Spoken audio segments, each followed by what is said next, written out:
सोमरेखा नमस्कार।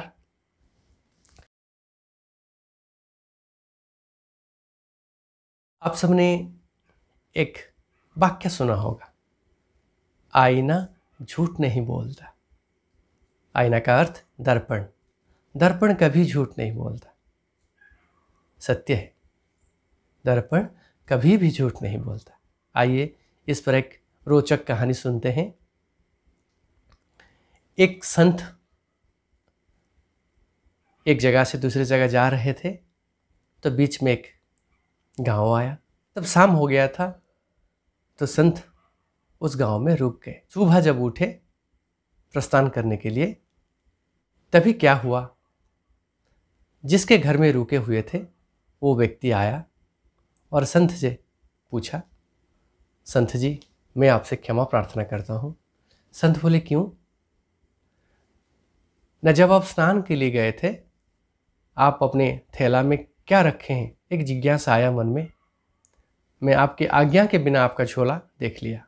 मुझे एक आश्चर्य लगा, आप झोले में एक दर्पण रखे हैं।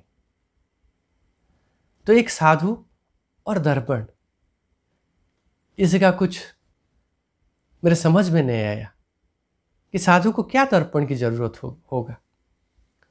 तो इतने में संत बोले, आइए मेरे पास आइए। और उसी थैला से उसी दर्पण को निकालकर उस संत को बोले, अपना मुख देखिए। वो व्यक्ति बोले, इसमें तो मेरा चेहरा दिखता है महाराज।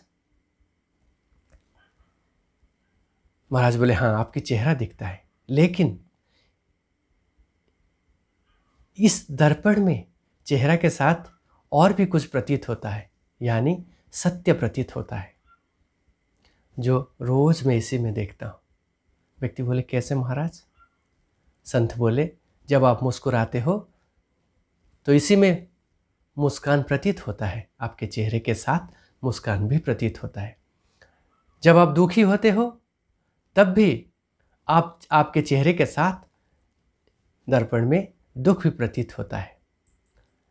जब आप कोई गलत काम करते हो, उसकी भावना भी आपके चेहरे के जरिए इस दर्पण में वो भी प्रतीत होता है। तो सुख दुख, गलत काम, अच्छे कर्म, जो भी आप करते हो, सभी इस दर्पण के जरिए प्रतीत होता है। इसलिए मैं इसको पास रखा हूँ। मैं एक संत हूँ। मैं जीवन में कभी भी कुछ भी करूँ, उसका अनुभव मुझे होना चाहिए। इसी मूल्यबोध से मैंने दर्पण अपने साथ रखा हूँ। और एक बात है, ये दर्पण के जरिए, ये दर्पण तो एक वस्तु है जो हमें सब चीज़ का प्रतीत कराता है, सत्य से अवगत कराता है, लेकिन हमारे साथ एक विचार का दर्पण है, जिसके जरिए हम सब कुछ देख सकते हैं विचारों से। जो व्यक्ति जीवन में विचार के दर्पण से सभी चीज़ को दर्शन करता है, वो इंसान से गलतियाँ कम होता है। इसीलिए आप सभी से ये कहानी चर्चा करने की ये मूल्यबोध है। दर्पण तो हमें सत्य से प्रतीत कराता है, लेकिन असली जो बात है इसमें कि अगर एक इंसान अपने जीवन में अपने विचारों से सभी पर मूल्यांकन करे, तो व्यक्ति जीवन में कम से कम गलतियां करेगा।